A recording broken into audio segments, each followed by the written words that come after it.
Je reçois des petits chatons à la maison en famille d'accueil, donc avant leur arrivée, j'ai sécurisé la maison. Comme derrière le lave-vaisselle qui mène tout droit derrière la gazinière, donc ça pourrait être très dangereux. J'ai mis un carton que j'ai scotché, et ça marche bien. Il y a ce petit recoin, ça pourrait être très embêtant si le chaton restait coincé dedans, c'est un meuble que je ne peux pas bouger, donc j'ai mis un carton encore une fois que j'ai scotché.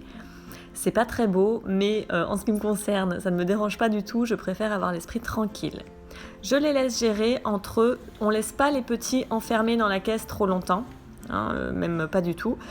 On ouvre, on laisse les chats feuler s'ils ont besoin de feuler, on laisse les petits prendre leur marque à leur rythme.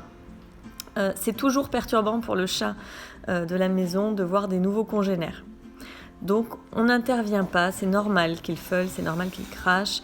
Ça fait aussi partie de leur communication, donc on les laisse faire. Voilà, ils apprennent, ils se découvrent. Alors sachez aussi pour info, ça peut faire du bien de le savoir, les chats ne cherchent pas à se tuer entre eux. Donc même s'ils se donnent des baffes, ils ne vont pas chercher à se tuer.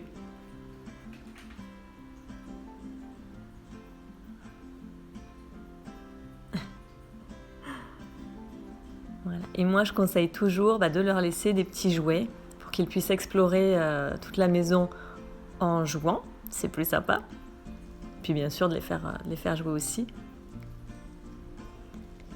Alors là, vous voyez, bien sûr, hop, le petit chaton cherche un recoin pour se cacher.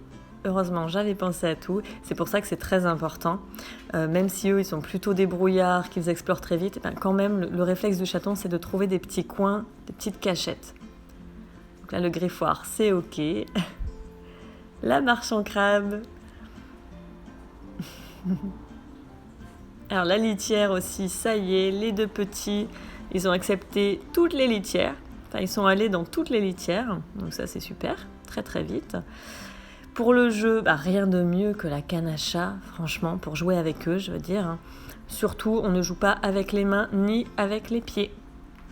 Et pour amener les petits à être plus en contact avec vous, vous pouvez utiliser la canne à chat comme ça ils vous grimpent dessus, ils apprennent à vous explorer en fait, mais sans que ça mette vos pieds et vos mains en jeu, car votre corps n'est pas une proie.